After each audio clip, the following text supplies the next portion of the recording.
Hello everyone. Welcome to another episode of the Benji-Sales live chat. It's good to be back. It's good to see everybody. How are you doing today? So sorry I missed last week. I actually had two different days that I planned on doing it.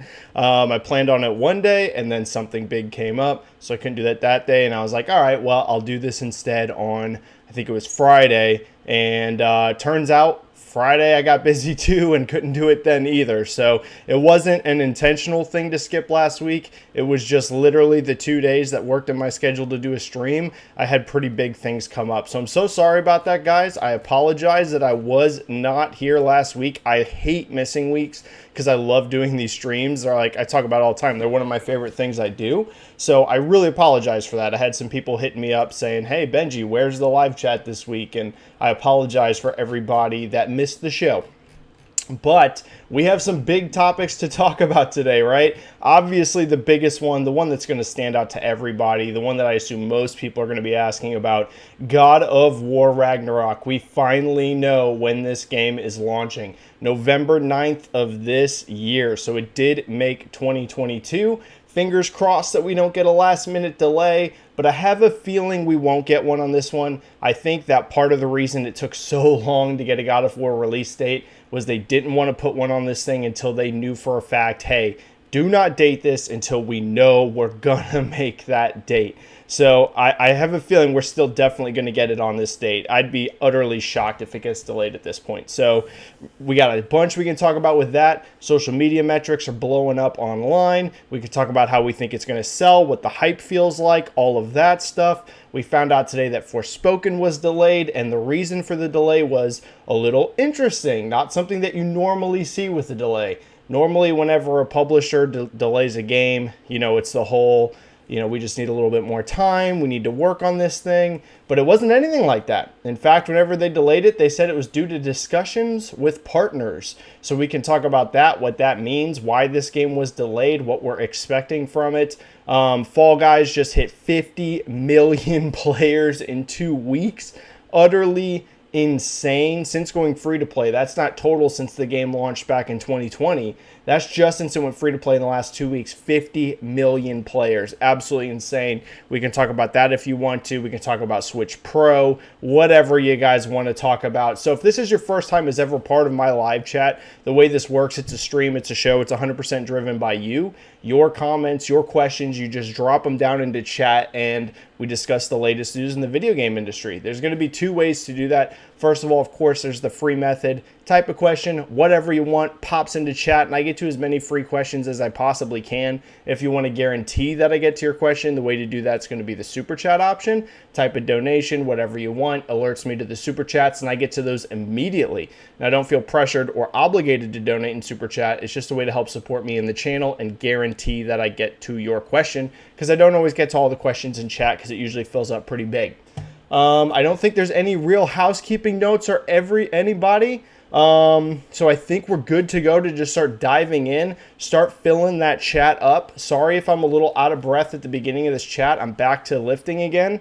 So I'm a little out of breath because it's been a little while. I basically took 2 months off of lifting because of, that health issue I was having. So I'm kind of easing back into it and seeing how it goes. Hopefully my body holds up, but we'll see. I lost a little bit of strength and size, not going to lie. I can tell whenever I'm lifting, so hopefully I can get that back pretty quick. My body puts on muscle fast, so it shouldn't take too long. All right, let's get going, everybody. There's already a whole bunch of stuff in chat. Lorenzo saying, Benji, what is up, Lorenzo? Joseph Crank kicking us off here with the first question. Hi, Benji. Do you think God of War right now is the prime franchise and mascot in all PlayStation history, at the level of The Last of Us or even more? I feel that since 2018, God of War has become an icon in video games, especially Kratos, and seeing the reaction and hype for Ragnarok stuff, man, this game is going to be a juggernaut, like you said. And with the comments of Jason Schreier and Raf Grassetti on Instagram that the game is going to be a monstrosity of a game, the hype, thoughts, and chances of winning Game of the Year, thanks. Okay, so basically Joseph's main question here is God of War now the premier franchise for PlayStation? Is it their biggest IP? Here's the thing. If we're going to include Spider-Man, which of course they don't own. They don't own, well, they have the rights to the game right now because of the deal, but you know what I mean. It's not like a PlayStation IP, it's a Marvel IP. If we're going to include Spider-Man in this, then I would say that Spider-Man is the biggest.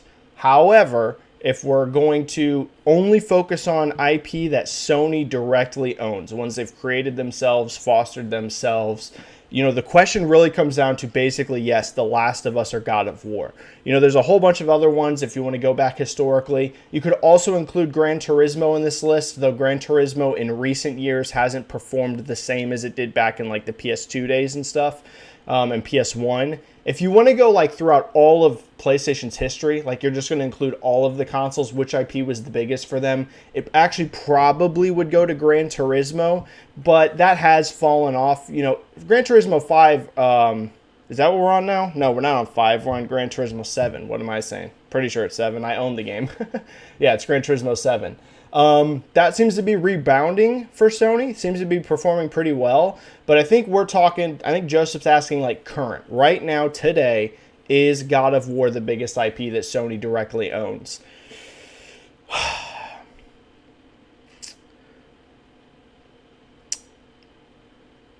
I'm going to say yes. Basically, your top 3 that you got to go with are going to be Horizon, God of War, and Last of Us are probably the 3 biggest right now. Ghost of Tsushima is on that list. Ghost of Tsushima is, growing, but I still don't think it's quite at the level of Horizon, God of War, and The Last of Us right now. Not yet. And I think God of War Ragnarok will I'm pretty darn confident it's going to sell better than The Last of Us Part 2 did. So, Joseph, I think so. I think if you're talking today, right now, what is their biggest IP? Probably God of War. If we're talking strictly sales numbers, probably, Joseph. I would say probably. Yep, probably. Joseki. What's up, Benji? A bunch of questions this time. Great to see you, Joseki. All right, let's take these one at a time. 1. Your prediction for Persona 5 Royale this October. Platform split in particular. My guess, Nintendo Switch, PC, Xbox, PS5. Okay, so let's tackle that one first. So platform split for this. I would say Nintendo Switch number 1. Yep, I feel pretty confident in that, particularly because of Japan, right? This is going to sell very well in Japan on Switch. It's going to sell well in the West on Switch as well, but I think it's going to do particularly well in Japan. So yeah, I'd put Nintendo Switch number 1, PC number 2 sounds right as well. I hate to say this, I think I'm going to put Xbox last though. I think I'm going to go Nintendo Switch, PC, PS5, and then Xbox. And the main reason for that, yes, Persona has already been on PlayStation before, but I think, man, Xbox just doesn't sell JRPGs to a very high level, unfortunately. I hate to say it. Now, it doesn't mean that there can be no successes on Xbox, so I want to make that very clear. We have ample evidence that Tales of Arise, for example, that game did pretty darn well on Xbox, to be honest with you. It, I believe, if I'm remembering right, I think it topped the Xbox charts the month that it came out. What was Tales of Arise's release date again? Let me double check on this before I commit to this, because I never want to share false info here. So yeah, let's look at September 2021 NPD. I'm pretty sure that Tales of Arise hit number 1 on Xbox that month, but I could be wrong. Maybe it's just like top 5 or something. Let's see.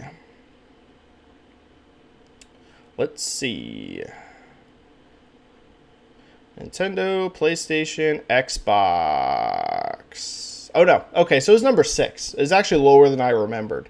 But it did have some pretty big competition. It was going up against, the big sports games in Diablo. But still, you get what I'm saying. It's not a gargantuan platform for JRPGs. And the other factor that we need to keep in mind here is that this game's going to be day one on Game Pass. So that's going to also, I think, affect sales to some degree. You see some people say that Game Pass has no effect on sales in a negative way, and I don't quite agree with that. But then you also see people say that Game Pass does nothing but cannibalize sales and that things can't sell if they're on Game Pass. I also disagree with that. I think it's a little bit of a mix. I think that there are times where Game Pass can elevate sales through word of mouth. And I think that there are other times where it has impacted sales to a degree. One example I always point to is Gears 5. I'm pretty darn sure that Game Pass cannibalized Gears 5 to a certain degree. But we've seen other games like Forza Horizon, for example, that still sell spectacularly well, even if it's on Game Pass. But for a JRPG like this, where the Xbox community typically doesn't go super high on buying JRPGs, I think it might have a little bit more of a negative impact on pure sales numbers than we see for maybe something like Forza, for example, which has a big multiplayer component and things like that. So I may be wrong, but right now if I was to rank the platform split, I'd go Switch, PC, PS5, Xbox, but you never know. A few of those could maybe move around a little bit. All right, second part of Joseki's question here. Thoughts on no first-party showcase from Nintendo? Partner showcase only, needed a few first-party games to be a proper E3 Direct.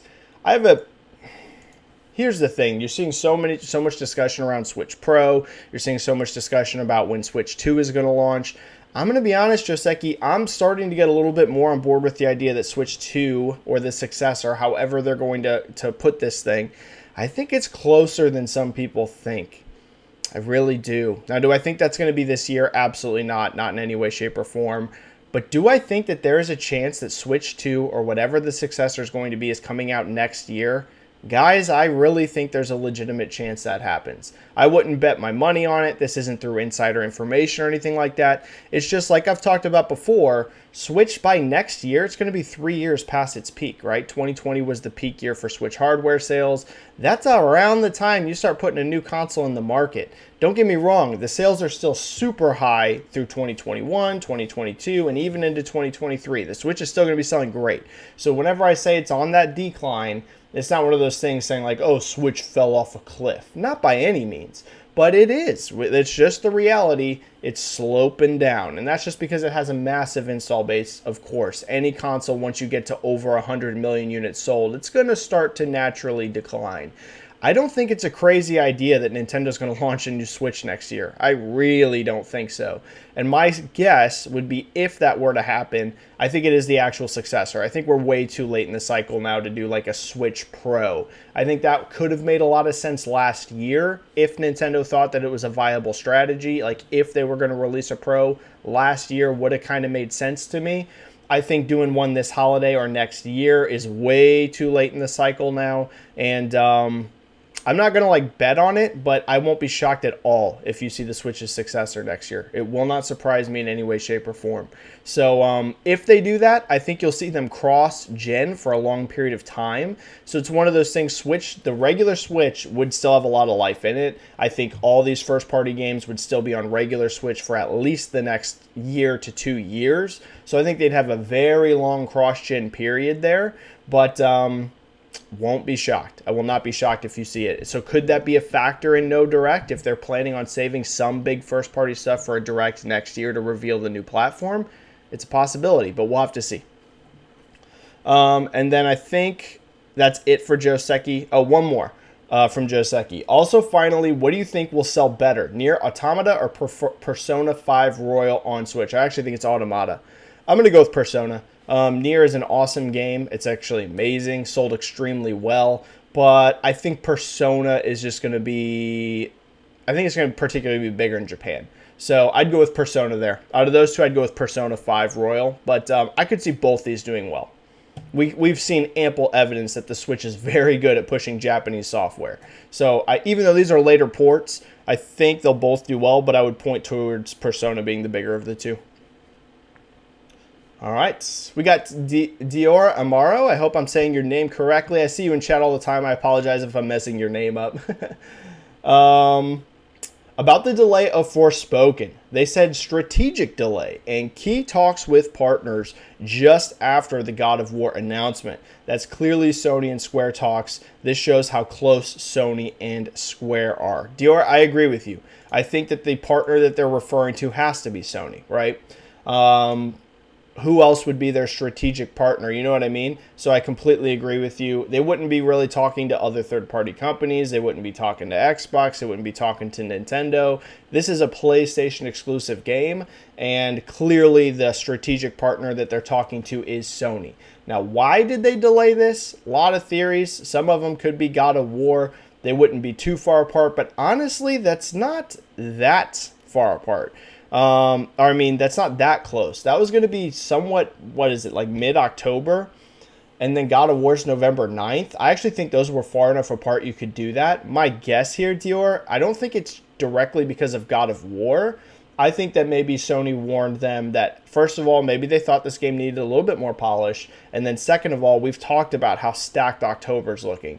It could have been one of those things where Sony was like, hey, this game could use a little bit more polish from what we've seen. And also, do you really want to be launching right next to freaking Modern Warfare 2 and all these other games that are going to be in October? Maybe if you push that to January, you're going to have a better window, which is better for Square Enix and for Sony. Since it's an exclusive game, they want this to perform well. So, Dior, I agree with you. Definitely the strategic partner with Sony. And I think that those are my thoughts on why it was delayed. Probably could use a little bit more polish. And also, I've said, don't launch next to Call of Duty, dude. Don't do it this year. This thing's going to be a behemoth. All right. I think we had a super chat hit, so let me hit that super chat.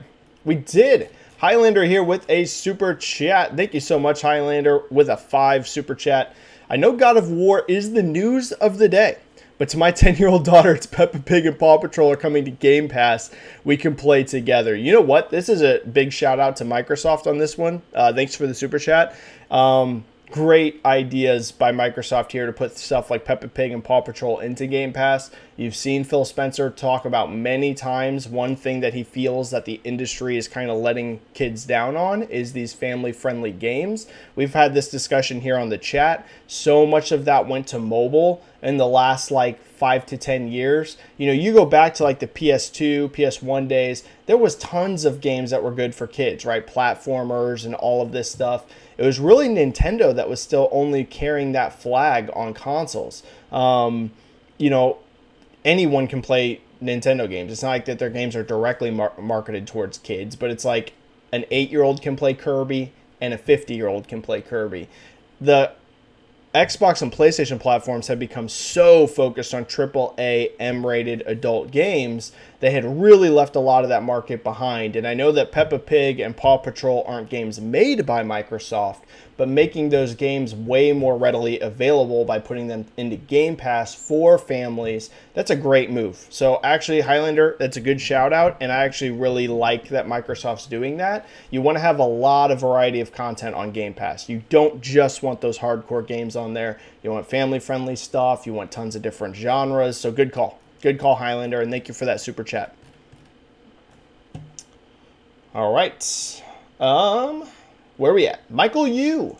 June NPD predictions. Seems like PS5 stock is improving. Sony Direct had PS5s in stock for 4 days in a row recently. Do you think Xbox or PlayStation will take June units sold? To clarify, who will take number 2 for June NPD? We all know Switch will take number 1. You know what, Michael? I'm not so certain that Switch takes number 1.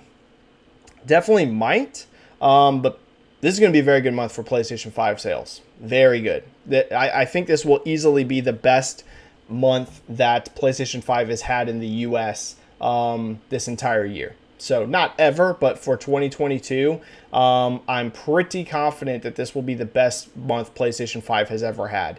That might be enough to pass Switch, to be honest with you. I don't know that for sure. I'm not going to go out on a limb and outright predict PS5's number 1.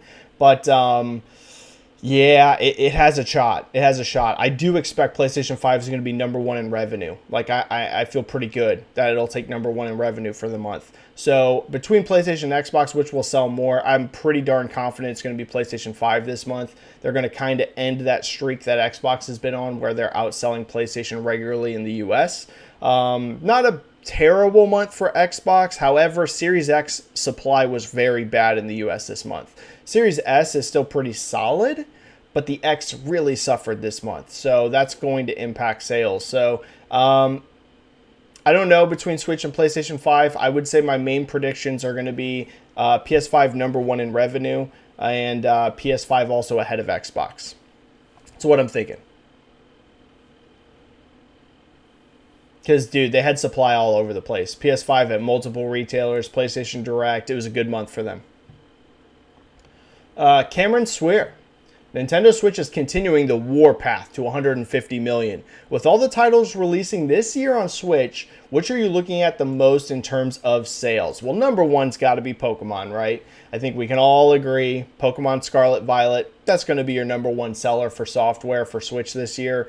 Just no doubt, it's a new generation of Pokemon. We've seen how huge stuff like Pokemon Arceus was, and that was just a spin-off. This is an actual new generation. So Arceus might sell better for the calendar year since it came out so early, but I think we're talking like lifetime sales. What's going to sell the most that's launching this year? I'd put Scarlet and Violet at #1. But the other one you really got to look at, Splatoon 3, particularly because of how it's going to do in Japan. I expect Splatoon 3 to do well all over the place. It's going to do great in the US. It's going to do great in Europe, all over. But in Japan, this thing's going to be ridiculous. So, #1, the one I'm keeping my eye on, Scarlet and Violet. I think it's going to do even better than Sword and Shield, which was already a gigantic seller. So that should be huge. And then right after that, you got to look at Splatoon. I mean, Splatoon 3 should do gangbusters. And you just saw the hardware announcement today for the new OLED and the Pro controllers. They look great. Expect this thing to do ridiculous numbers in Japan. Millions and millions of units. So, yeah, those are the two, obviously, keep your eye on. I'm curious to see how Bayonetta does. Obviously, when I'm saying Bayonetta, I'm not putting it anywhere near those other two. But Bayonetta 1 and Bayonetta 2 were both niche sellers. That's just, the reality of it. So I'm curious if Bayonetta 3 can kind of take that franchise to a different level than where it's been before. When I say that, that doesn't mean I expect this to sell 10 million copies. But can it do a few million? That would be really amazing. I mean, if this game could do like 2 million units, it'd be mind-blowing. I don't think it will, but can it get to even over 1 million seller? That would be really good to see. Xenoblade 3 should do fantastic. I mean, really, it's been a banner year for Nintendo. Excellent year. Blanco718.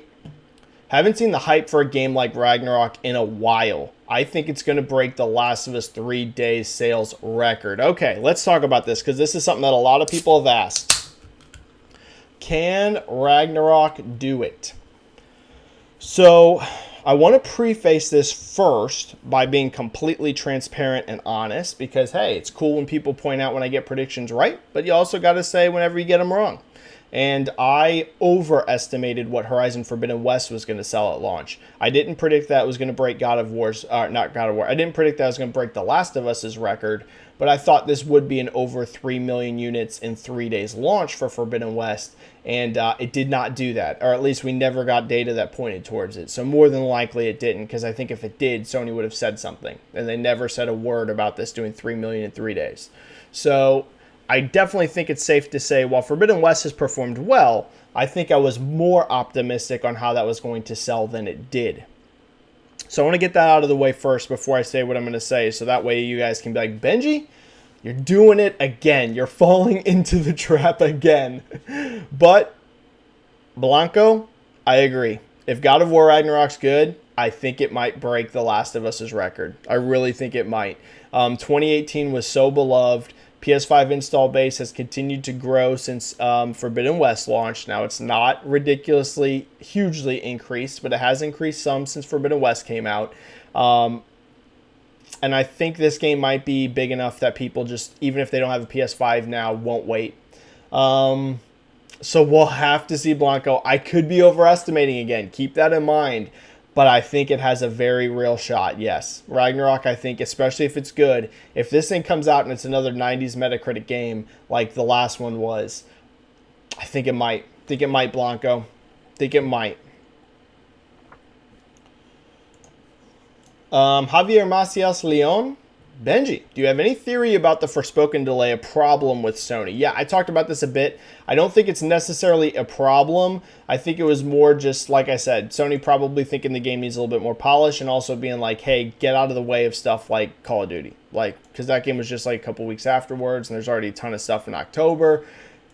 For all we know, we don't have a ton of games dated for January right now, and Sony is going to know a lot more about what's coming in January than we do because they're talking to every publisher basically about when to launch games, considering they're a platform holder. So it could be that January right now to Sony looks a little more open, and they're like, hey, from the people we've talked to, maybe there's going to be a couple launches in January, but it's going to be a lot more tame than October was. This gives you a better shot. So could be something like that. C keyframes. Benji, what would happen if Nintendo literally means it when they say we're only halfway through the Switch's life? What would that future look like? Well, it's now been a little bit since they said that. Wasn't the statement that we were halfway through like a year or so ago? Here's what I think they mean, because I've seen a lot of people post that and they think that like that means we're not going to get the Switch 2 to like 2025 or anything like that.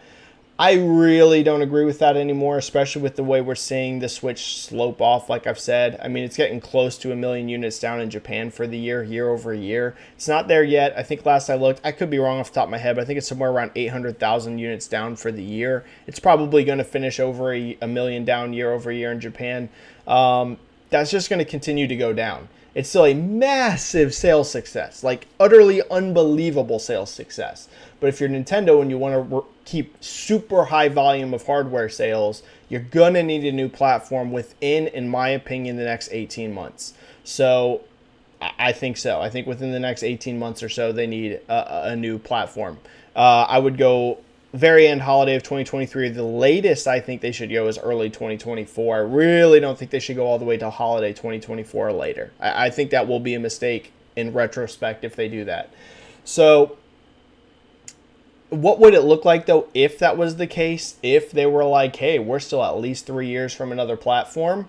I think it would impact them, to be honest. I think you would see that hardware would really start declining by the time you're 3 years out. And I think that a console being so old in hardware by that point could start to impact even sales numbers on some of their games. So I would think it would look bad. That is my statement. If that was their future, I think it would be a mistake to wait that long. You don't need to rush a new console out. That's why I said, like I said, I'm not saying they need a new platform this year or even the beginning of 2023, but by the end of next year to early 2024, I mean, they need something. If they don't, I think shareholders will start to get pretty upset, to be honest. I think you're going to see a lot of shareholders start really bugging them if there's no new platform within the next, whatever window that is. So we'll see keyframes. I expect no matter what, even if the new generation, like I mentioned earlier, launches sometime in that window I'm talking about, I still think you see games cross-gen for a longer period of time. So the Switch's life cycle would still have a lot in the tank because they're not going to just immediately stop selling Switch. When Switch 2 comes out, they're not going to be like, hey, no more Switch 1s. We're just cutting this thing off. We're not going to sell any more, and we're not going to give it any more games. Way too successful of a platform for that. So it would still have, at least I think 2 years of life and support within it. So that's my theory on what they meant, but we'll have to see. Fisher's Net, the GOAT, returns. I don't consider myself the GOAT, but thank you so much, Fisher's Net, and it's great to be back. I hated missing a week last week. Red Dead Series saying hello. What is up, Red Dead Series? Eddie Brock, hello there, Benji. When do you think Red Dead Redemption 3 will release? Ooh, long time. 9 years after the first game, so 2027 or sooner. My theory, Eddie, on when Grand Theft Auto 6 is coming out is either holiday 2023 or sometime in the first half of 2024, though I don't know if they'd want to miss holidays. But I think this game is not super close, but I also don't think it's as far away as some people think. This game, I know for a fact, has been in development for a very, very long time now. And to the point where Take-Two has even been open to talk about it. Now, they haven't given any details, but the fact they've even come out and told shareholders this game's in development, they wouldn't do that if it was still 5 years away. Put it that way. Take-Two's saying that to shareholders by being like, get ready, in the next couple of years, you're going to get Grand Theft Auto 6. That's the whole reason they put it out there. So I could see this as soon as next holiday, but it will still be many years after that before you would get a Red Dead Redemption 3. I would say at minimum of 5 years. So that would put it, 2027 would be the absolute soonest, potentially 2028. Don't expect that anytime soon. Rockstar's going to take way too long to make games nowadays. So you're going to get like 1 game per generation from them probably. Best case scenario, 2. I wouldn't expect anything more than 2 games a generation from Rockstar, and in many cases 1. So we'll have to see, but yeah, don't expect that anytime soon, Eddie. No time soon. I doubt it's even started development. I doubt there's anyone working on a Red Dead 3 right now. Could be wrong. I honestly hope I'm wrong, because I think a developer, no matter who they are, even if they're as big as Rockstar, 1 game per gen is just not enough. It's just not enough to justify how expensive games are to make nowadays. So I would hope, Eddie, that they find a way to not quickly, but get development pipelines moving faster, where maybe you do have a team right now in early pre-production on Red Dead 3, but I just don't see Rockstar as the kind of company that, unfortunately, I hate to say it, can juggle multiple projects. I think that they really struggle to even make the games that they do make. Now, they're amazing, but all the word is that their development cycles are not good. So, yeah, don't expect it anytime soon. Johnny G saying, what's up? What's up, Johnny G? JM89, Benji with Cuphead's DLC releasing 5 years after the original. When do you think we can expect a potential Cuphead sequel? Yeah, I think that IP is big enough that they won't abandon it. So I won't shock me at all if you see a Cuphead sequel. But that game, again, takes a really long time for them to make. It's very clear. So it'd be a long time. I'm curious if that studio wants to make something completely different next. Just because they've been doing Cuphead stuff for so long, whether it's the original Cuphead or it's DLC. But do I think you'll get a Cuphead sequel one day? I think so. I think that was way too crazy successful for them to just never make another one.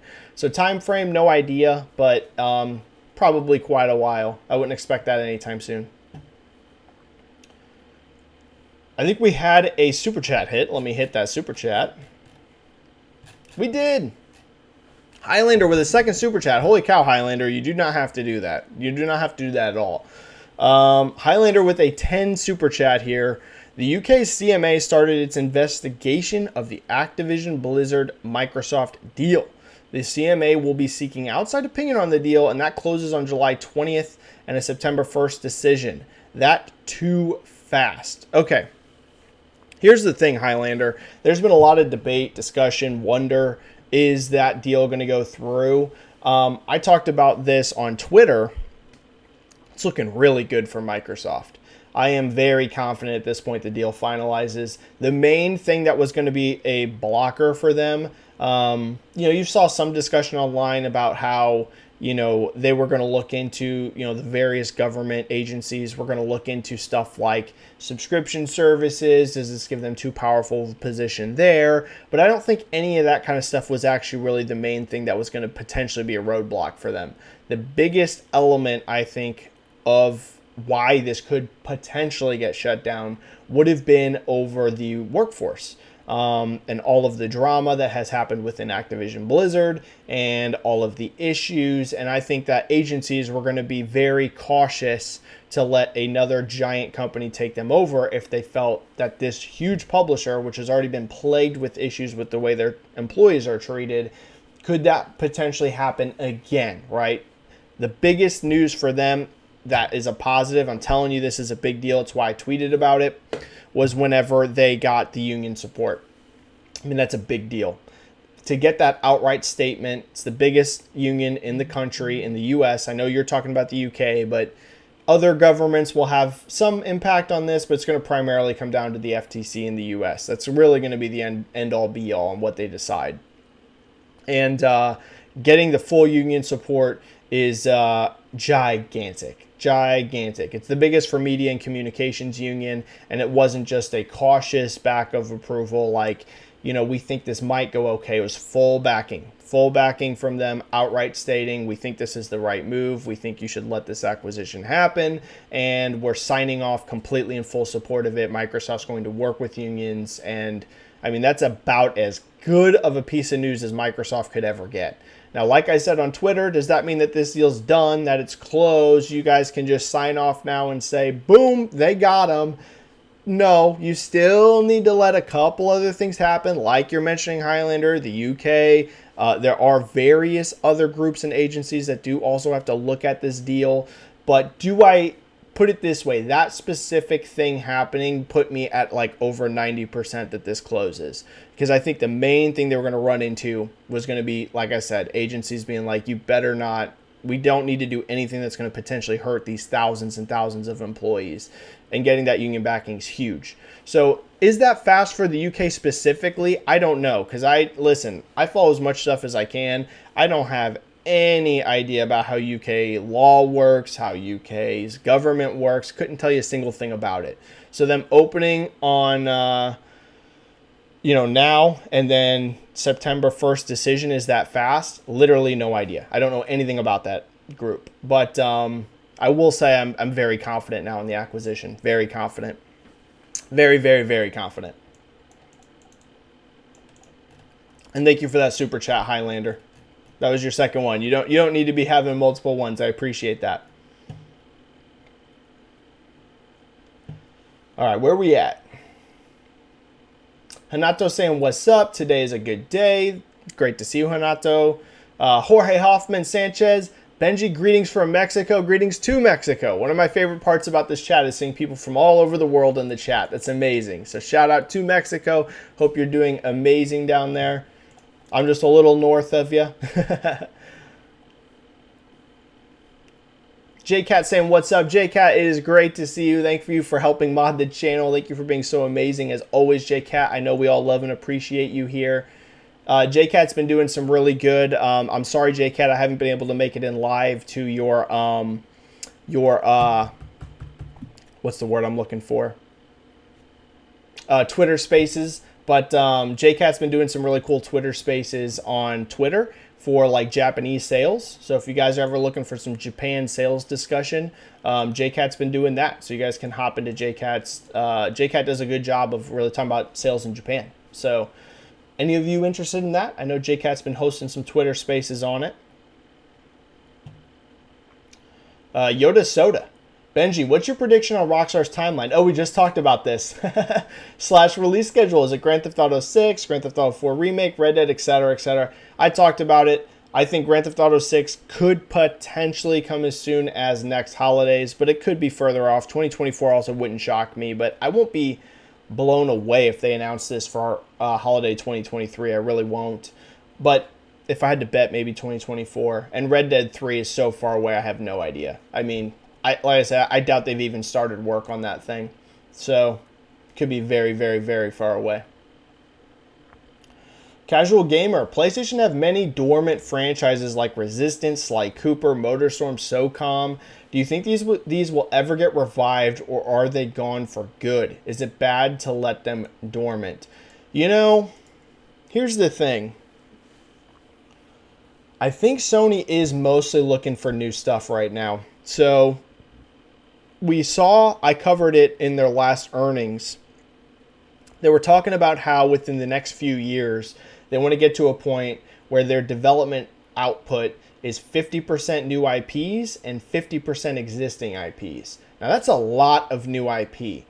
I mean, that's a lot. When half of your output is new IP within the next couple years, that means that, if you're just realistically to have that kind of output, that means a lot of franchises are going to be sitting, right? Because the only ones that you would think whenever they're talking about existing IP being in that 50%, it's mostly going to be games that they think are super huge juggernauts. So your God of Wars, your Last of Us's, your Uncharted's. I'd be utterly shocked if you don't get another Uncharted game on the PS5. I think it will happen.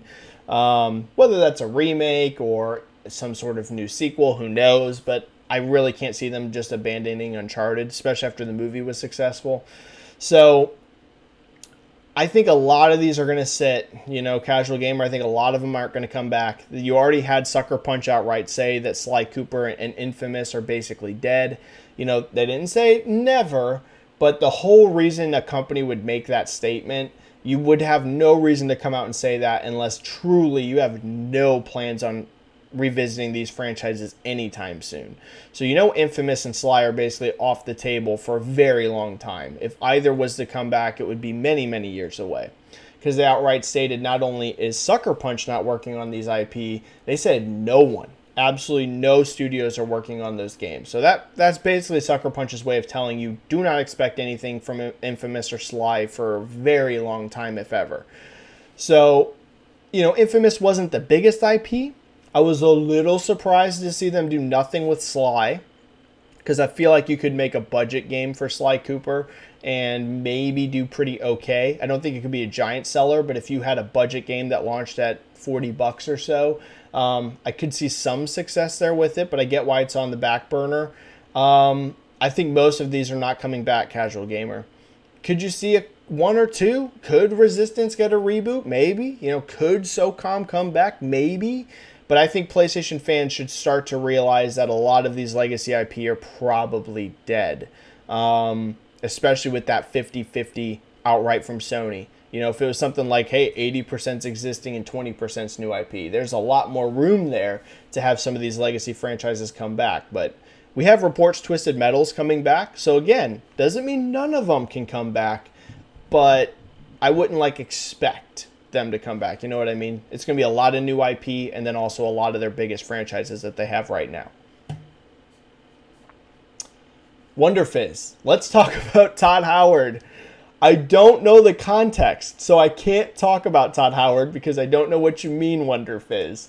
But I like Todd Howard a lot. I don't know, there's something about Todd Howard energy that I really like. But I don't know the context about Todd. So hopefully I didn't miss him doing something bad. That would be heartbreaking because I really like Todd Howard. Jeremy Craves. Where's the balance between showing too much and not enough? Some are happy and some are upset. Is Sony doomed to always leave one side with no choice but to act like absolute babies? Oh man, great. Honestly, this is a great question, Jeremy, because this happens across the board, right? You always have people complaining there's not enough being shown. Here's the deal. I am of the opinion that companies probably do need to start announcing their games much further out, the same way that Hollywood does. I think the idea of trying to sit on these games and keep them some sort of ginormous secret for freaking 4 or 5 years before they come out, and suddenly you're going to announce this game that's been in development for years and everyone's going to be shocked. I think those days are over, man. I think they're truly over. No one's surprised anymore at almost any of these announcements because they always leak. Always. I mean, the amount of games that get announced and weren't leaked beforehand nowadays, it's down to single-digit percentage. Almost every game that gets announced, we all knew it was going to get announced. So I think in some ways, these companies need to start announcing these games way further out. Hollywood does it. They don't sit there and wait until they have a trailer to announce their movies. They announce a movie before they even have a cast half the time. So I think that you could start to do announcements way earlier because that hurts you way less on leaks. However, I think it's somewhat of a mistake if they try and blow your socks off super early and because then you have people waiting, right? Hey, you showed me all of this. Why is it now 4 years and I haven't seen anything?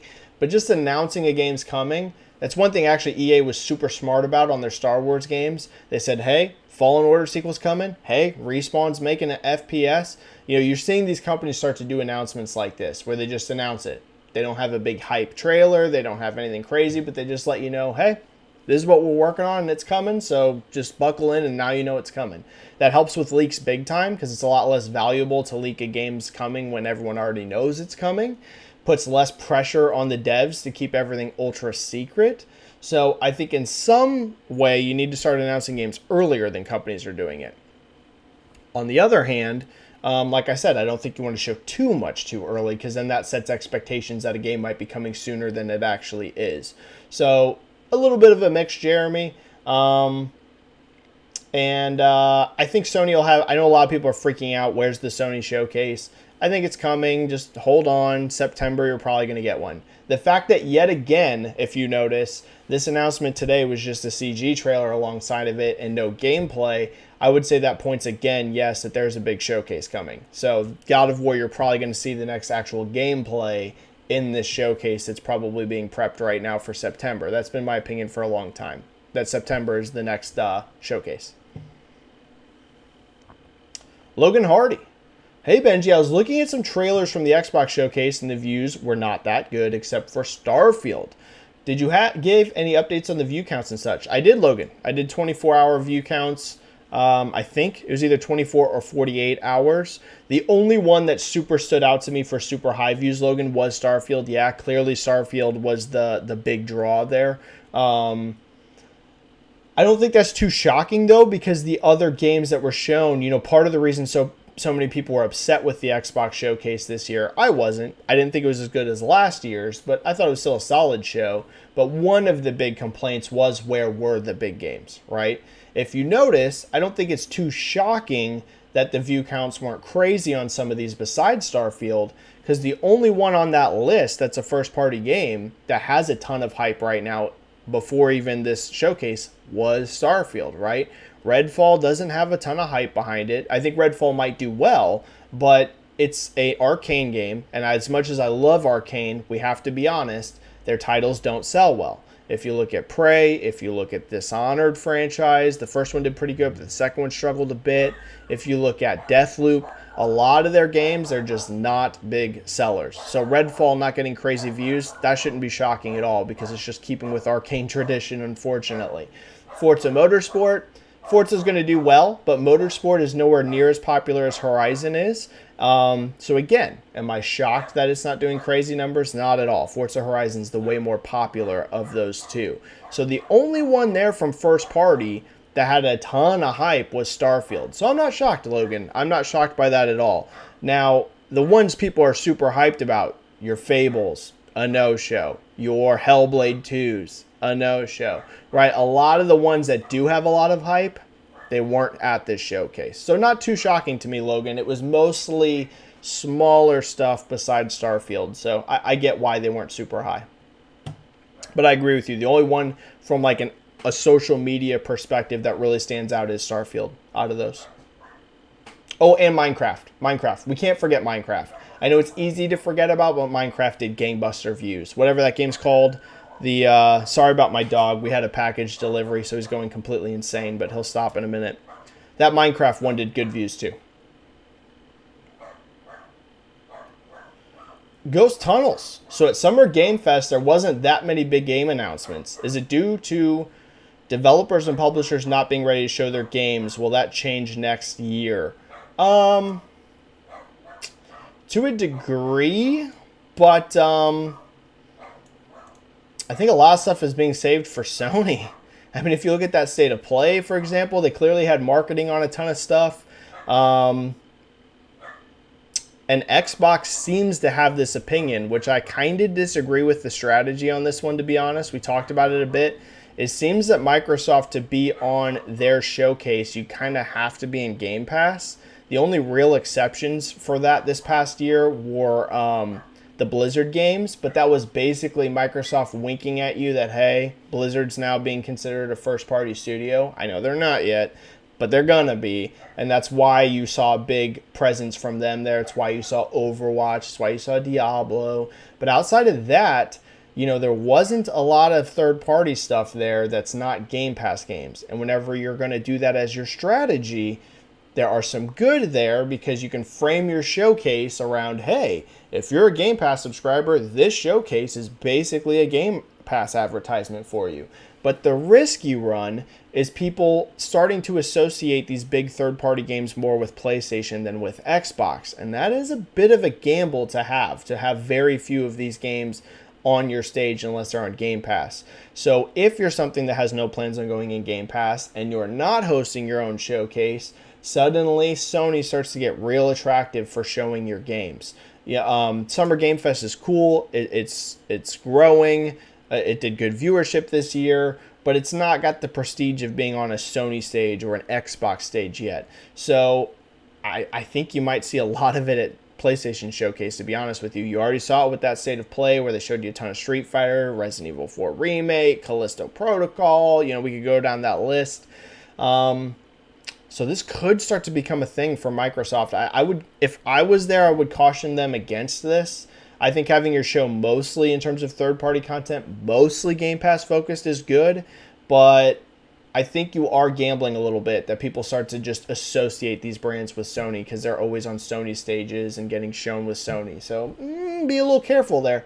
I know it's easy to forget that when you're a hardcore gamer, that to a lot of us, these marketing deals don't feel like a big thing because we know that games are multi-platform, right?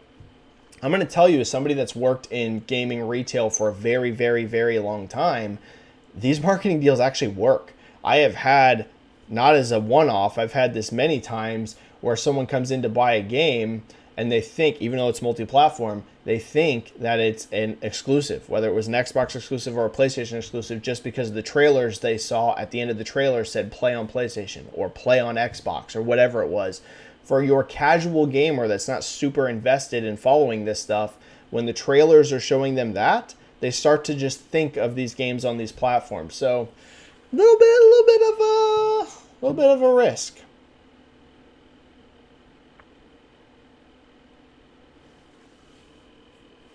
Pixelbit G, is he joking? Kratos has always been the mascot for PlayStation.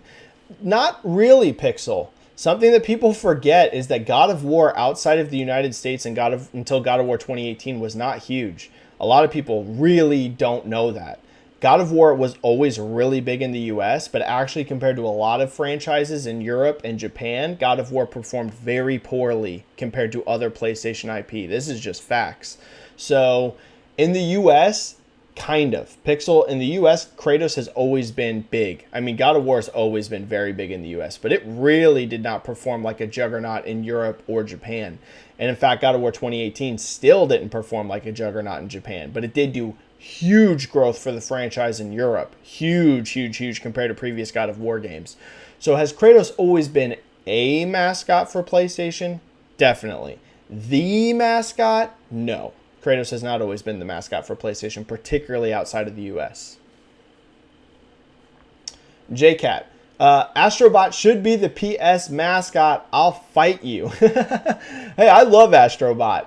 I still think that little bundled game that comes with the PS5, I can't remember the name of it now. Dude, that's still one of the best things I've played this generation. I kid you not. I love that little platformer. It still is the best use of the DualSense I've ever felt, and the actual game itself is great, despite being just this small little thing that comes for free. So JCat, I ain't gonna fight you on Astrobot being like a big mascot for PlayStation because they're doing amazing stuff with that. Venom Harness. Do you think fans of traditional single-player adventure titles that PlayStation makes should be worried about PlayStation's shift to live service titles?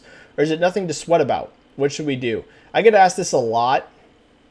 I don't think you should be in panic mode, but I also think that you should be aware, this is how I've been phrasing it, you should be aware that Sony is going into a lot of live service content that is coming. Sony has been very transparent about that. Jim Ryan's been very transparent about that. So that's the way I keep phrasing it, Venom. No one should panic. You are still going to get big single-player games from Sony. There's just no doubt. You're still going to get your God of Wars. You're still going to get, your Spider-Mans. You're still going to get these big single-player games. But you do need to be aware, if you're a PlayStation fan, that you are in marketing, in advertising, in Sony talking about their games, in releases. You're going to start to see a lot of multiplayer and a lot of live service out of them. So that's just something you do need to be aware of. You can't go into these showcases anymore for Sony and just expect that you're going to see wall-to-wall single player, narrative award type stuff, because you're not. You're going to definitely see some of that stuff. But you're also going to see a lot of them talking about multiplayer and live service. So just be prepared for that. Don't panic, but know that that is coming. It's not a theory. Jim Ryan has readily told the PlayStation audience that this is what's happening. So you will see a lot of that stuff. Yeah, you're going to see a lot.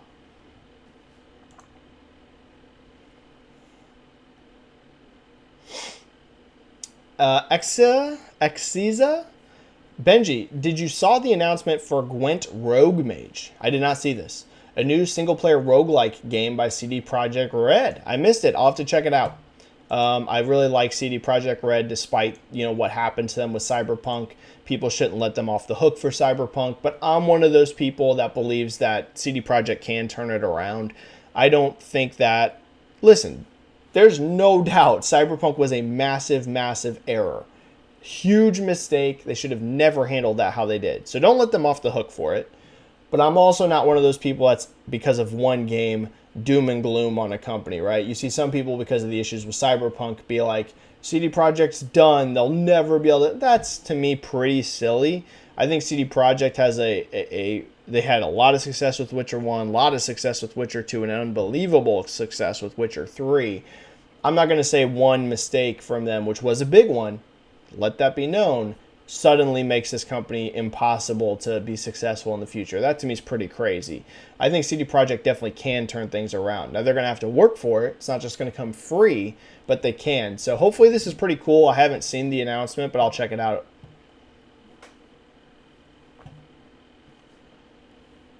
Batman Forever, do you think it is possible that third-party developers and publishers will attend E3 2023 showcase, or do you see them doing their own thing or join other events instead? Batman, I have no idea, and you know what's funny? This is an internal debate that I'm having right now, because right now I'm planning a vacation for next year, and I'm like, do I do vacation again in June like I always do, or do I try to go to E3 this year?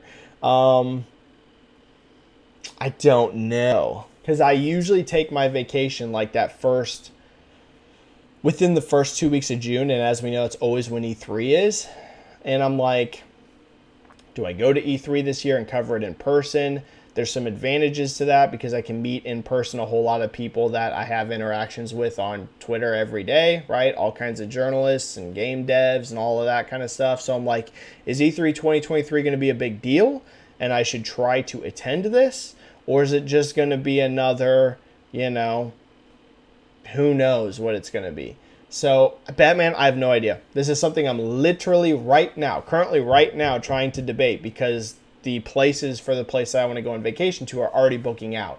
So I'm like, is E3 big this year, or in 2023, or is it back to just being some small? Because I'm not going to go all the way out to LA for just some somewhat smaller show. Because I don't live anywhere near LA. I live very far away, to be honest with you. So I'm like, dude, I don't know. Batman, I'm not sure. And I haven't even decided myself yet if I'm going to try and go to it or go on vacation that week somewhere else. I don't know. Hard to say. I wish I had a better answer for you, Batman, but I honestly have no idea. Hype Juice is... The name is fitting for Hype Juice, because Hype Juice is bringing the hype. Here we go. Get ready for this one, y'all. God of War doing 5 mil in 3 days. Book it. Hey, you know what? I love an optimistic, fun prediction. I'm not going to go that high. That would be insane. But that would be basically $1 million over what The Last of Us Part 2 did. Hard for me to see that happening. But Hype Juice, I love to see the hype. Bring it. That's awesome.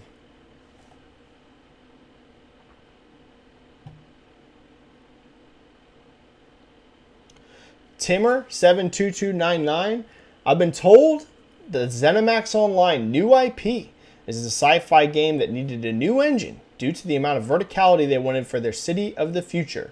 Think the Fifth Element with flying cars. They were doing something with parkour. What are your thoughts?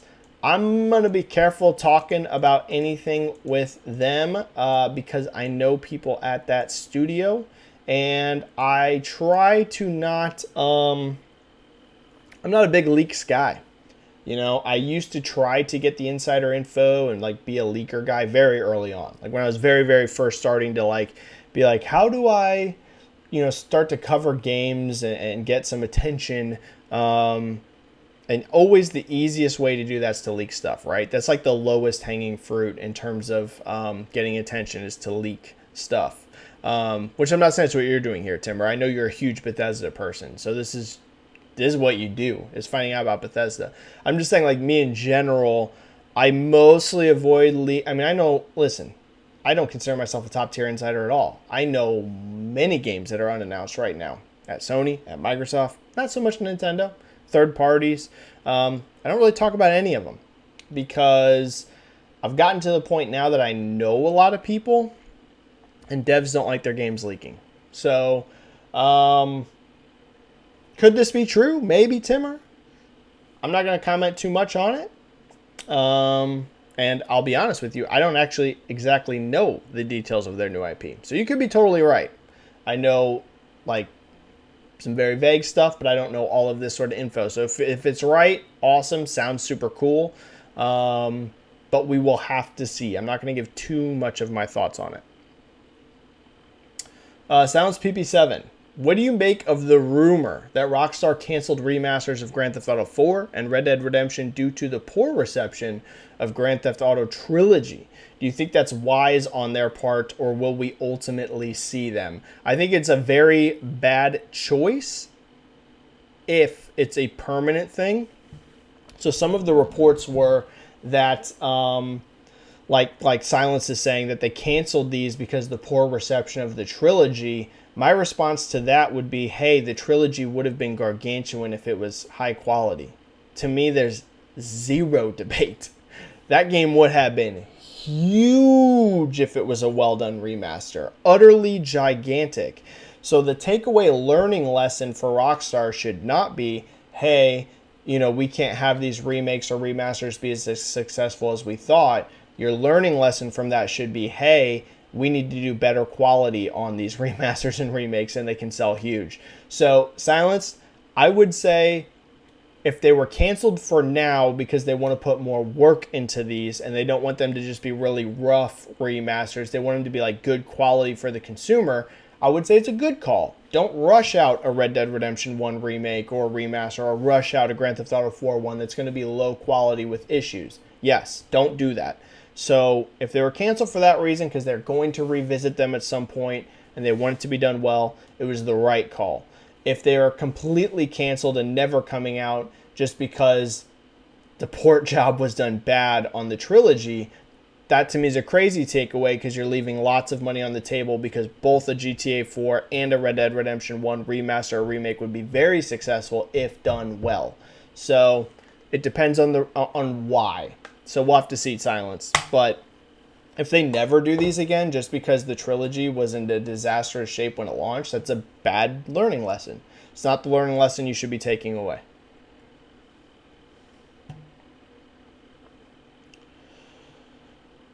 Jason Benjamin. So, Benji, do you think if Gotham Knights underperformed both critically, commercially, W Games Montreal will shut down? Whew, it's a great question. Also, would that make Discovery double down on selling these studios because underperform? I think every single studio right now at WB Discovery is in a very precarious spot right now.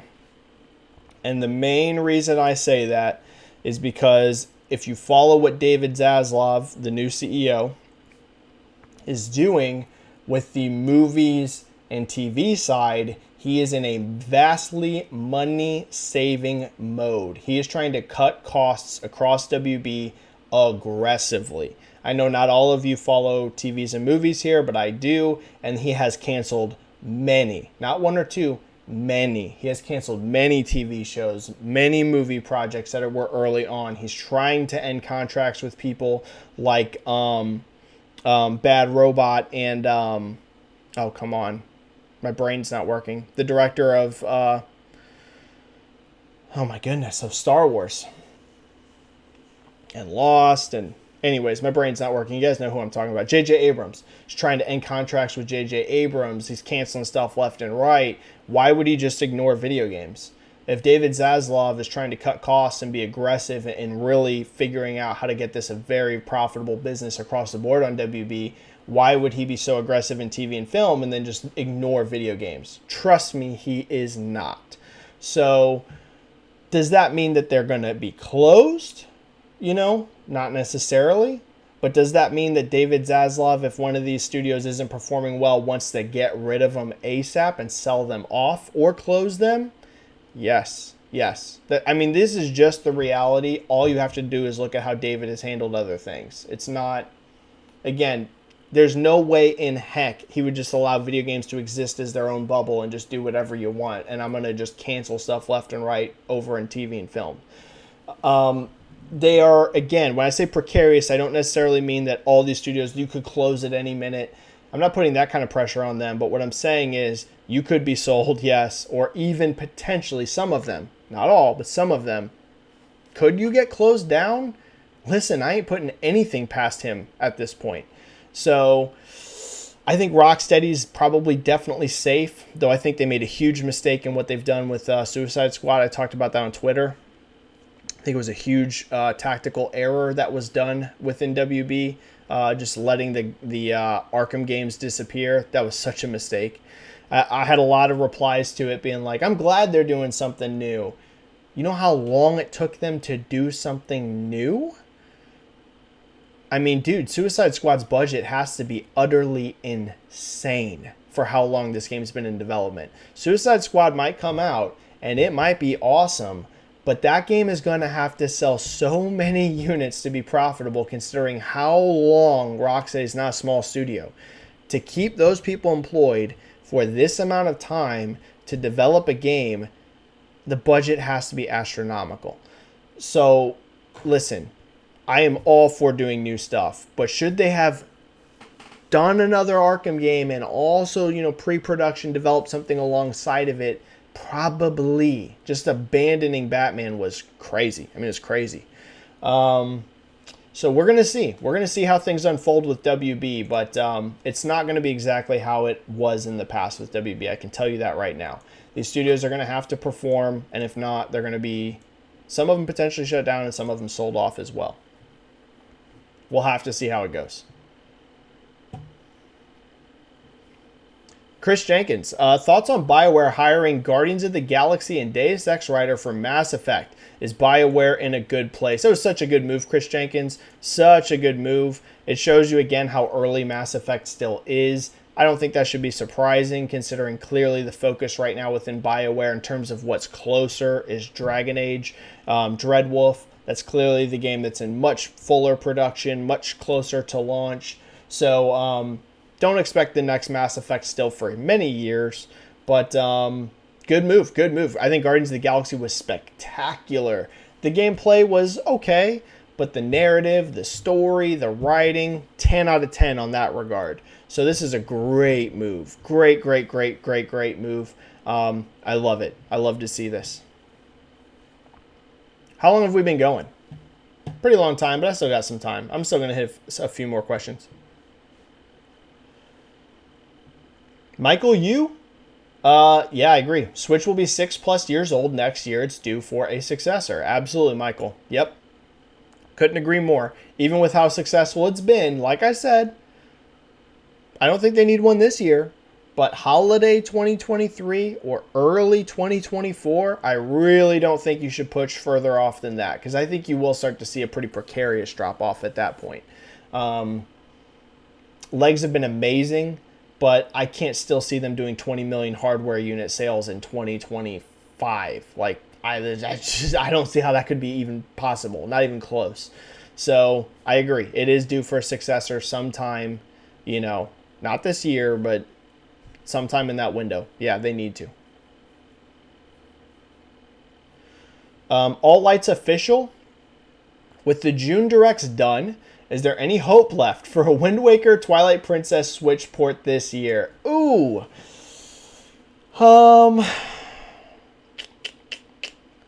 This year I would put it at extremely unlikely unless Nintendo does have a bigger Direct sometime very, very soon.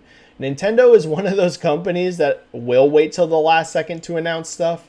Look at how they had that direct earlier in this year, and that's where we first saw like Mario Strikers get announced and stuff for this year, and they first announced Xenoblade, and it was only like, for some of these games a few months before they launch. So Nintendo is one of those companies that will wait till the last second to announce stuff. But for that to happen, All Light's official, it will need to be very soon. They will have to have a big direct either sometime this month or in September. It's anything late, obviously anything later than that, it's not going to happen. So I would put it right now as unlikely that they get released, but I won't rule it out just in case there's a direct like this month. I don't think there will be, but if there is, maybe you could see it there.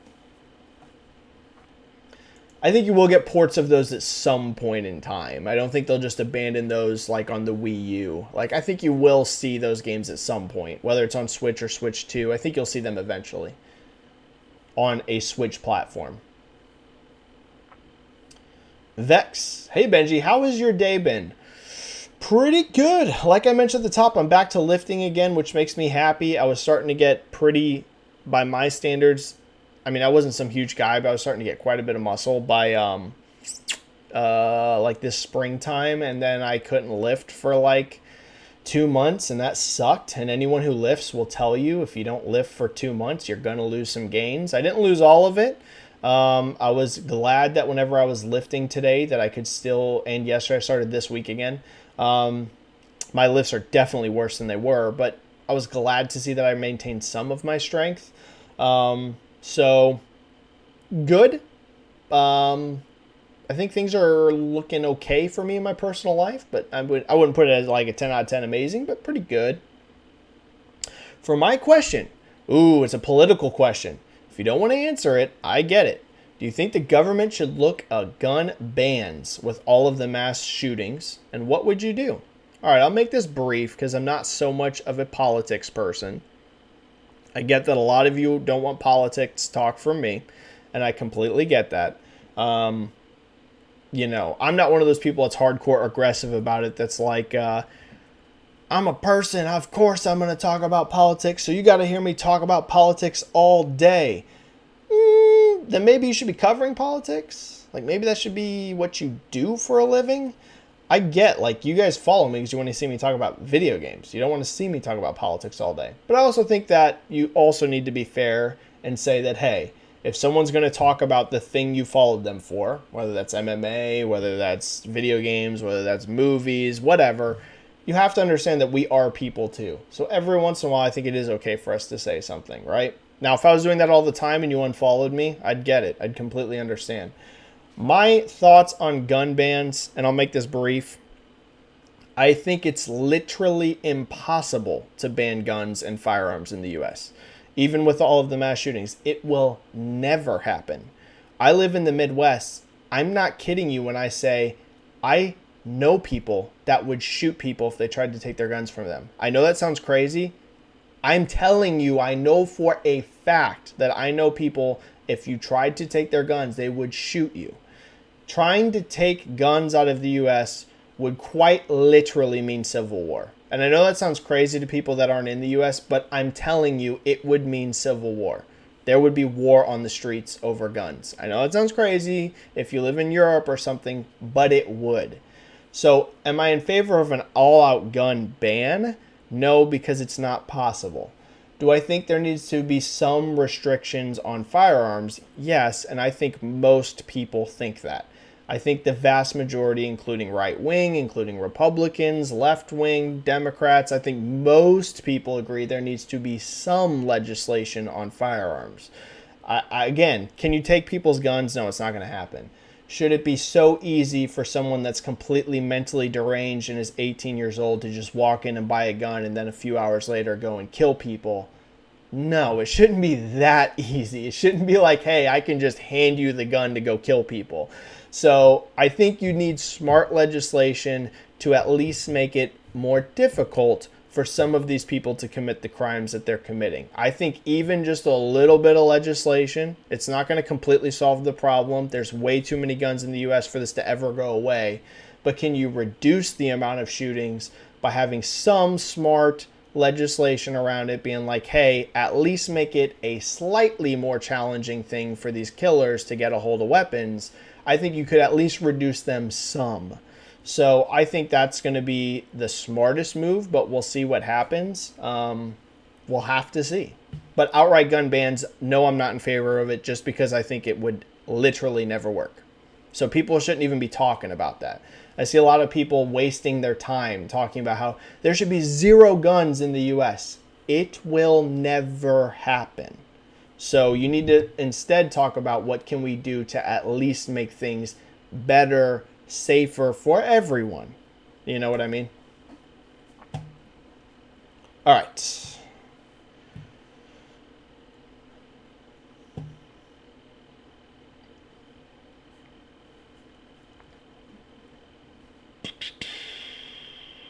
DB will rise. Benji, hot take. I don't really think that the online-only / DRM reveal of X-Bone in 2013 negatively affected its sales all that much, as it sold pretty well till 2015, especially in the US. I think the low sales in its latter years were mostly due to lack of first-party games. I don't think that's crazy, because I think that here's the main issue for Microsoft. I can tell you I worked at GameStop at the time. Like, I worked there, and I worked there in a management capacity. I can outright tell you that the online DRM did have some impact. There's no doubt the DRM had some impact for sure. But DB, was it the main reason you saw Xbox One decline so much from 360? It really wasn't. The biggest problem that Microsoft faced that generation was pricing and underpowered hardware, and I would also put first party in there as well.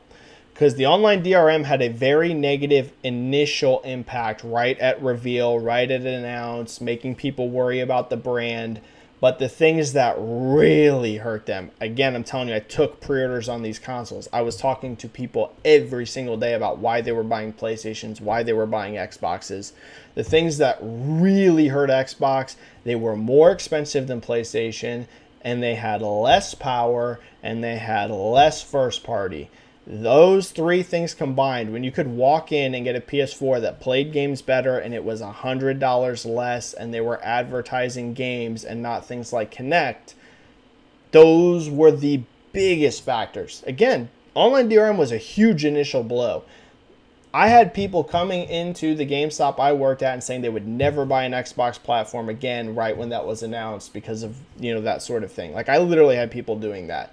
But if you're talking like later sales, things like that, the thing that really killed them in those first couple of years, which impacted your long-term sales, because so many people now had PS4s and were telling their friends to buy PS4s, it was really those things. It was being $100 more expensive early on. It was having underpowered hardware, and then of course your competition launching, bigger games. So yeah, DB, some people will see that as a hot take. They will think that the only online and the DRM was the main thing, but it wasn't. It was a huge blow early, but those other factors I mentioned were the bigger deals long term.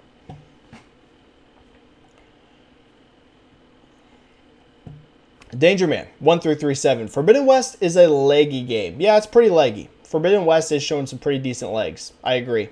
It was, which kind of goes back to my theory that part of the reason that Forbidden West launched lower than I thought was because a lot of people are waiting to get PS5s to play it. So I agree. So keep that in mind with your God of War predictions. Again, I have a feeling that a lot of people, especially if this is 90s Metacritic, will buy it on PS4. But keep that in mind from going too crazy on God of War predictions, because while the PS5 install base has grown, and by November it'll be quite a bit bigger than it was for Horizon in February, that still will potentially restrict the ceiling somewhat, because I think we have proof through Forbidden West that there are people that were waiting to upgrade their consoles to play some of these games. So that is one. Put it this way. If the PS5 had 100 million install base, like The Last of Us Part 2 did, would I be super confident that God of War could beat The Last of Us? I actually would. If it had that huge install base, I'd be a lot more confident. The one thing that makes me like, ooh, is that how many people are going to wait that still don't have a PS5? That's my only question.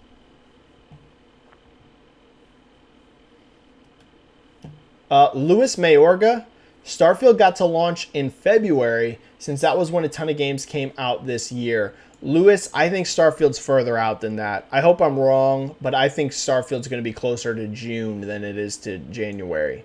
Because keep in mind, when they delayed that game, they didn't say winter and they didn't say spring. They just said it would be out basically by June. So I got a feeling that you'll see both Redfall and Forza before Starfield. I think Starfield's the one that's the furthest out of those three. I think that Redfall might be February and maybe Forza in like March or April or something, but we'll have to see. But I have a feeling that Starfield's the furthest out of those games to give it a lot of polish. So, because I thought the game looked great. The main thing I thought when I watched Starfield was just it needs more polish. But like the concept, what they showed, loved the ideas behind it. It just looks like it needs polish. That's just the main takeaway. The gameplay and stuff just looked like it could use a little more polish. So I think that's going to be closer to June than January.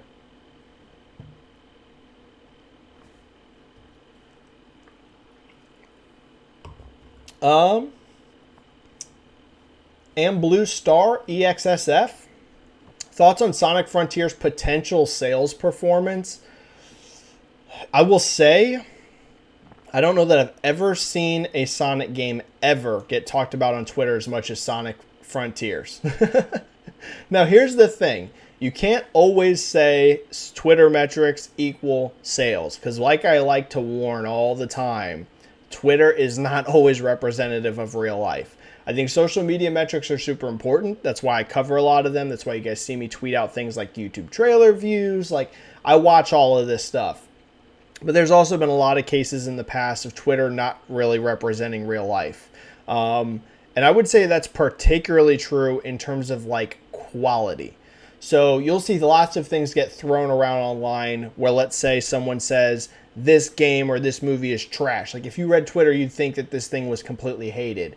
And yet, if you look at like the sales numbers or like if you look at the reception, it could not be more diverse from reality. One example of this, I would say, is Call of Duty Modern Warfare 2019. The hardcore Call of Duty community, if you read what they say about that game, I'm not kidding. You see a lot of the hardcore Call of Duty community talk about how that game was terrible, how it was so bad. Y'all, that's the best-selling Call of Duty game of all time, and it had literally the best legs of any Call of Duty game ever released. That does not happen unless your casual gamer really likes the game. So you can't always say that social media equals real life. But one thing I can say is that Sonic Frontiers has gotten way more Twitter discussion than like any Sonic game I have ever seen. Some of that's for negative reasons, people saying how they think it looks really bad. I got no idea how to read this one, Blue.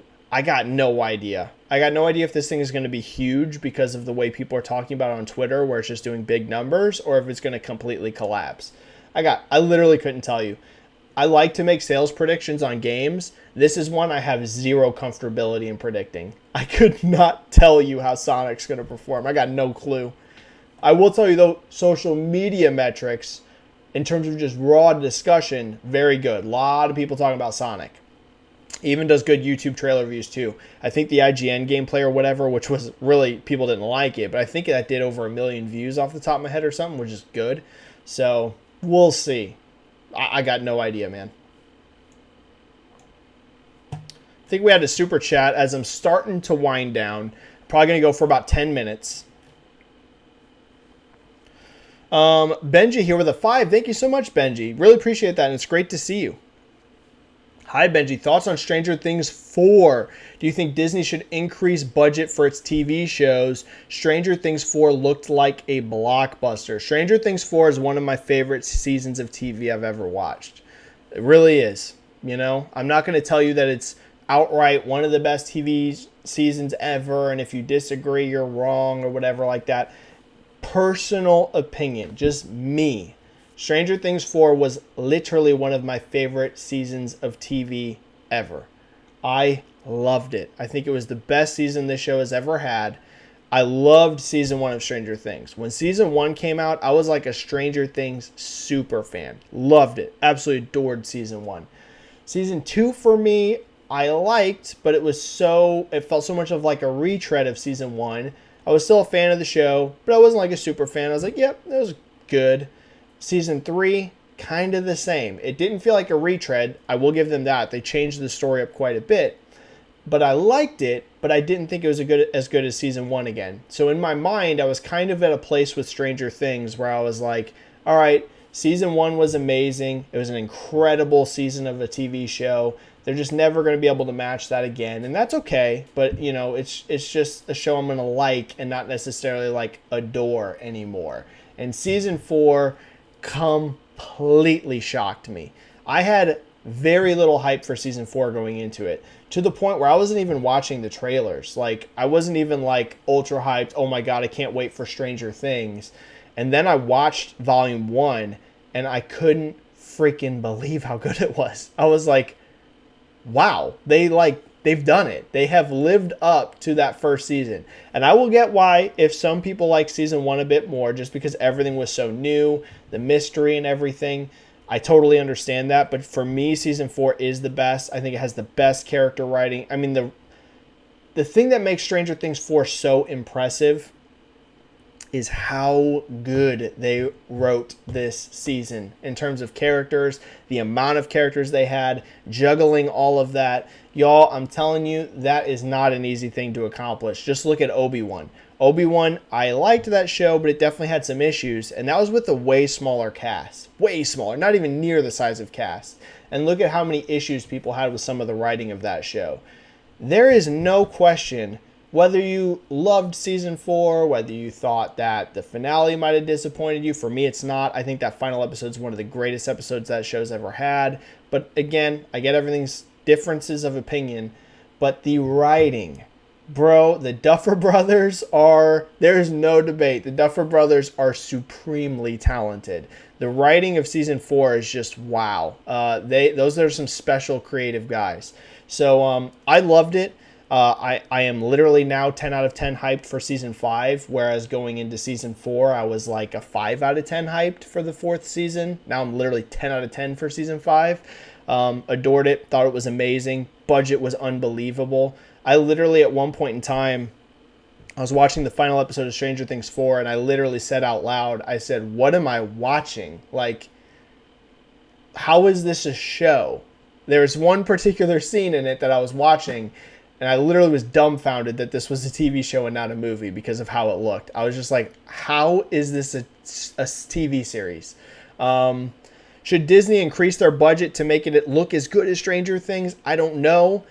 I mean, Stranger Things is doing unbelievable numbers. Its release, it was the biggest ever tracked for any streaming show by Nielsen. But I will say, Stranger Things 4 is better than anything that has ever been on Disney+. And I love Disney+. There's a lot of shows that I really like on there. I loved WandaVision. I love The Mandalorian. But I think Stranger Things 4 is better than any season of anything that's ever been on Disney+. It was really good. Really, really good. Hopefully they can nail it with season 5, because we all know how hard it is to end a show. So many shows were all disappointed by the ending. So hopefully they can stick that landing, but I was blown away with Stranger Things 4. Blown away.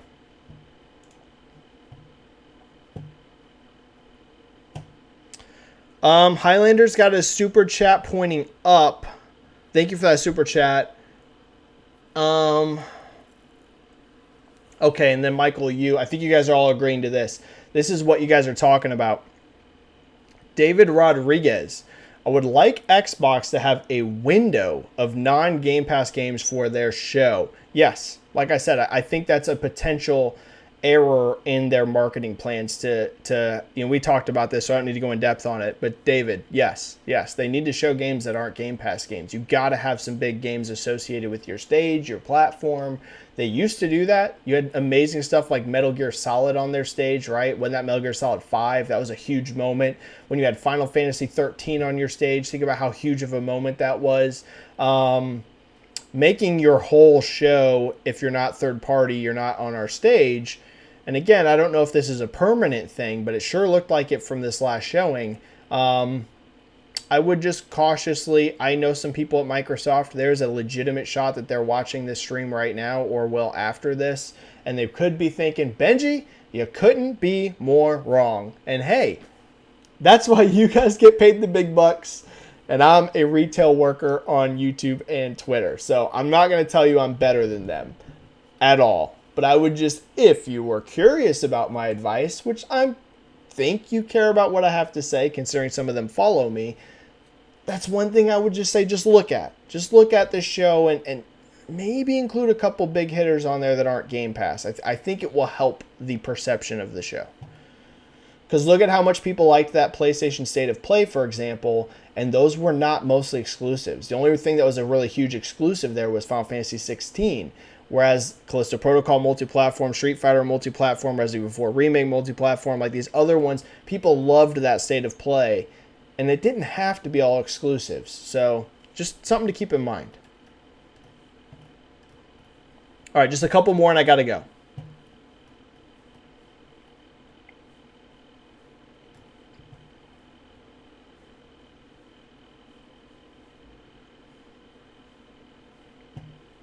Danger Man, I hope Switch 2 is a massive technical leap.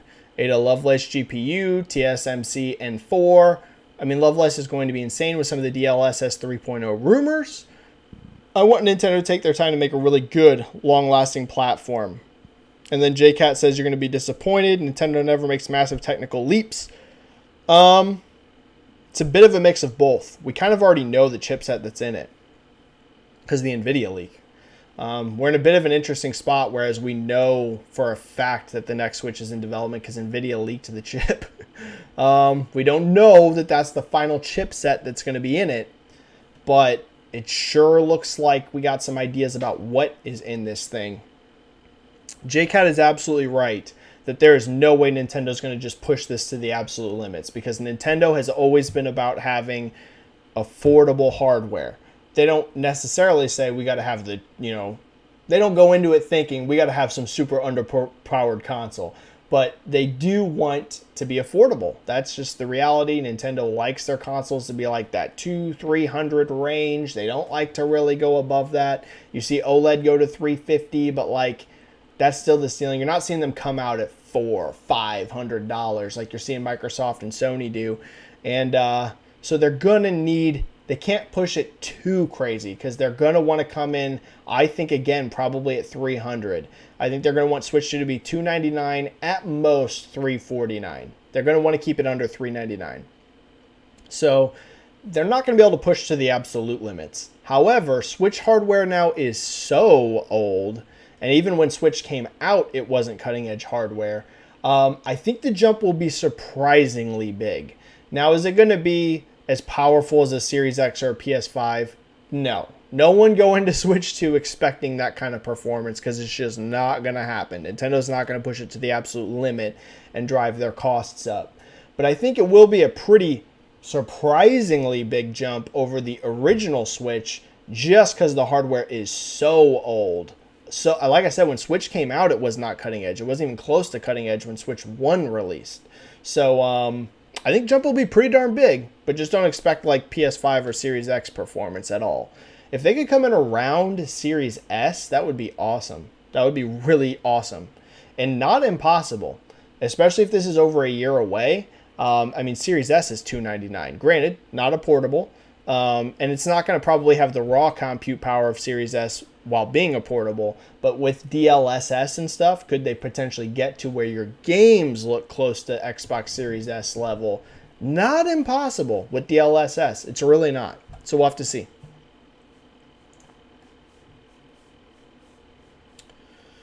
J2 Blue Bunny. Benji, do you think Bayonetta 3 is still set for this year? I don't know.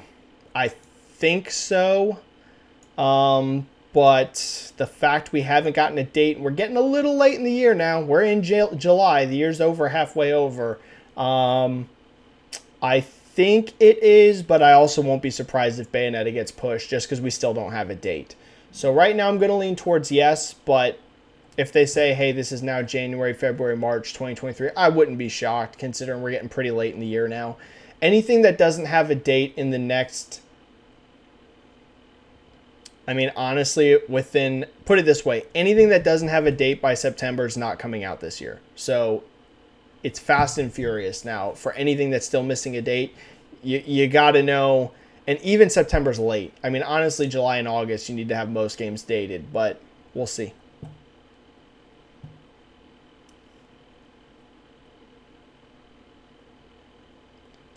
Marcos Vinicius, come to Brazil, Benji. Marcos, I would literally love to come to Brazil. So as you guys all know, I'm a huge MMA fan. And so many of the best fighters in MMA history have come from Brazil, whether it's Anderson Silva, whether it's Jose Aldo, whether it's, I mean, I could go down the list, Junior Dos Santos, I could just name tons and tons and tons and tons of fighters. Some of my favorite fighters are from Brazil.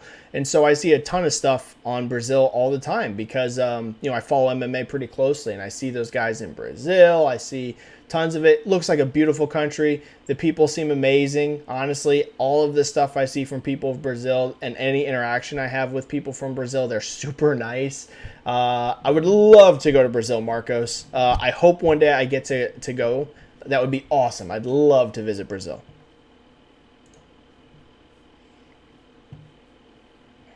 If I ever go to South America, it will be to Brazil. That'll be where I'll go.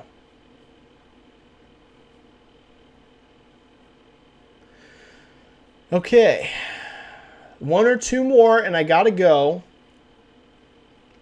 J2 Blueberry, I kind of wish Sony would try to do more smaller AA-style games. I think it would be smart. I think you need to have a variety.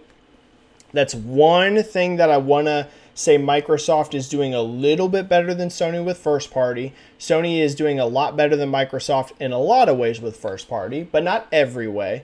And one area that I do think Microsoft is doing some pretty cool stuff is they're allowing their teams to experiment a lot more than what Sony seems to be doing. Sony right now, it is a pretty heavy AAA only focus, whereas for Microsoft, you're seeing them, allow their teams to make stuff like Grounded, stuff like Pentiment, which is like a pretty interesting little thing. I've heard some rumblings of some other studios doing, a good sized project, but not necessarily the craziest AAA cutting edge thing, like kind of allowing them to do a few other little things too. So, J2 Blueberry, I do think so. Look at how successful Miles Morales was. And I know that, looks like a AAA game, but it didn't launch at like a $70 price tag, for example, except for like the Ultimate Edition. But the regular game, I believe, was $49.99. And that was hugely successful. So I think there's a lot of space there, J2 Blueberry, to have games in that 40 to 50 range with a little bit lower budgets. And I hope they do more of that stuff. I agree.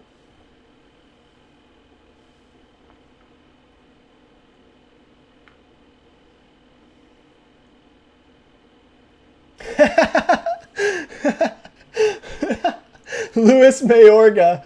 Todd Howard has 1,000 level charisma, but forgot to put skill points into polishing games ability. It's spot on. Yep. As much as I love Todd Howard, and I agree, the dude's charisma is through the charts. I feel like Todd, that's why like that meme became so popular of like writing, that person writing on the photo, don't believe his lies, because it's like you want to believe everything Todd says to you because the guy is so charismatic. Every interview you see with him, Todd is just like stealing the show. But yeah, their polishing ability at Bethesda, not the best, which is why honestly I hate to say it, but I'm glad Starfield got delayed. Don't get me wrong, guys. I would love Starfield to be this year, but seeing the game, which I think looks great, but does look like it needs a bit of polish, good. It sucks to get delayed, but delay that thing. Launch it in a polished state. Yes. In the end of the day, the delay was a good thing. I know it's a bummer for Xbox fans, but better for that thing to get pushed back, 6 months or whatever, and get a lot better game.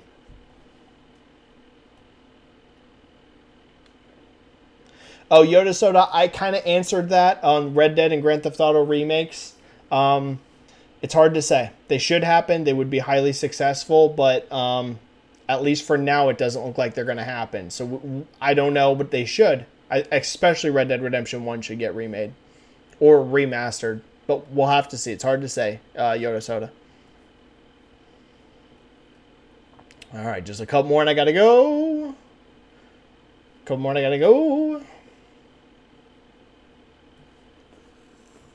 Eddie Brock, Benji, do you think Xbox Bethesda might partner with Disney on more titles if Indiana Jones does well?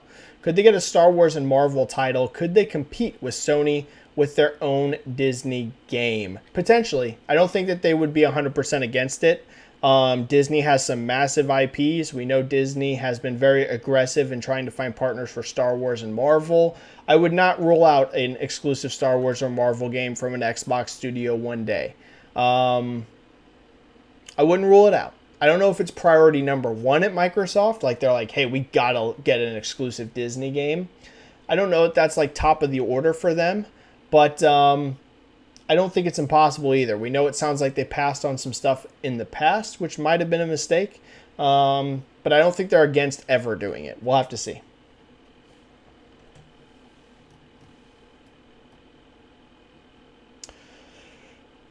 Ryan B doesn't like the PS5 UI and thinks it's bad, difficult to navigate. It's not great. I think it looks beautiful, but it is sometimes a bit cumbersome to use.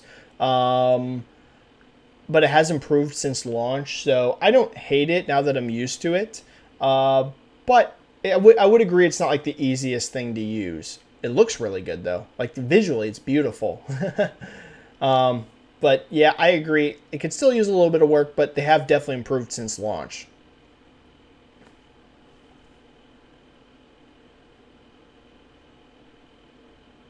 We're close to the end now. Good.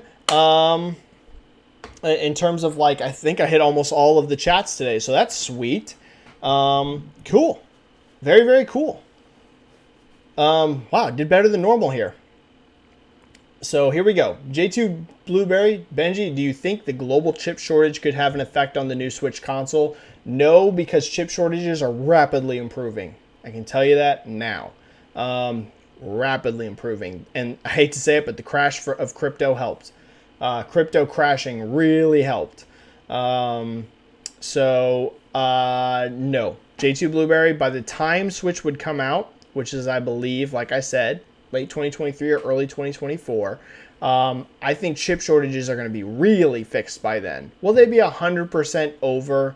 No, you're probably still going to have some issues, but the chip shortages are going to be in a much better place by then. I'm telling you, it's looking promising. So if it was coming out this year, I would say they could still have some issues. But by the time when I think Switch is going to release, I don't think it'll be that big of a deal. There's still going to probably be some. There's still going to be sellouts because it's a new Switch, which is going to be incredibly popular. But I don't think that it by late 2023, early 2024, I don't think it'll be a disaster like how it has been. JCat says, I still need to watch Season 4 of Stranger Things. Yeah, you need to. It's great, JCat. It's really great. Matteo says they'd rank it Season 4, number 1, Season 1, Season 3, and Season 2. That's exactly how I would rank it. Matteo, we are in the exact same book. Season 4, best season. Season 1, right behind it. And then Season 3 and Season 2. Yep, I could not agree more. That's exactly how I would rank it as well.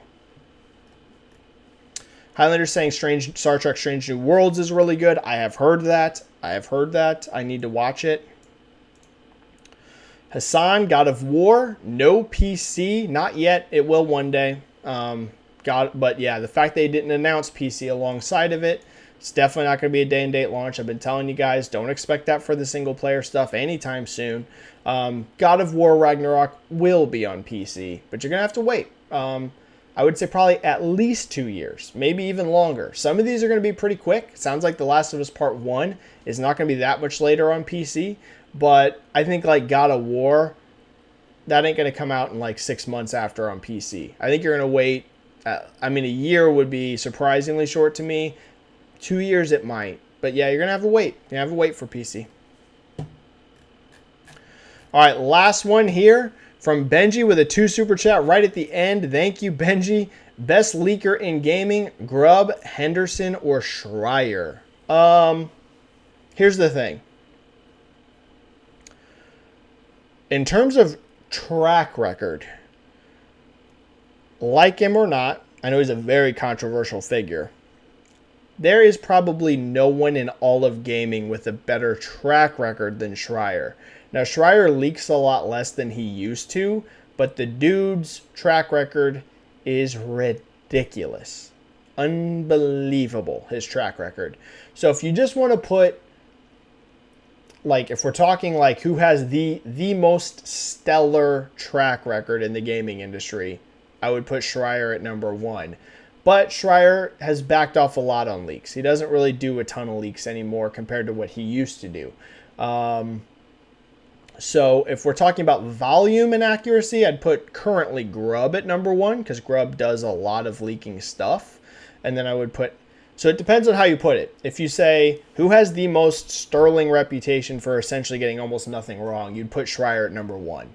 If you put who right now is leaking stuff and having a good track record, I'd put Grub, then Henderson, then Schreier, just because Schreier does way less nowadays than he used to. His accuracy is still the highest. He essentially never misses. And Grubb and Henderson have great track records, but occasionally you'll get something a little wrong, which just happens in this stuff. But those are your top 3 in terms of reliability, for sure. Basically, my rule of thumb is if I see Schreier or Grubb say something nowadays, I just assume, yep, that's probably the case because those guys are so accurate. Henderson is getting there for sure. Henderson is very high up too. So is the snitch. All right, everybody, I got to go. Thanks for a great stream. Thanks for all the questions. Thanks for everything. Love you guys. Had a good stream today. It was good to be back. I will see you guys soon. I'm not going to miss next week, hopefully. Like I said, the plan was not to miss last week. I literally had 2 separate days planned and both of them got screwed up. So anyways, subscribe to the YouTube channel if you're not already. I do one of these chats every single week. We'll be back next week for another chat. Follow me on Twitter if you don't already. I am Benji-Sales on Twitter. I'm assuming if you're here, you follow me since my Twitter is so much bigger than my YouTube. But just in case, if you don't follow me on Twitter, it's where I'm the most active. And I will see you guys either on Twitter here very soon or on YouTube next week. Stay safe, play some games, and I will see you all soon. Bye, everybody. Have a great day. Bye.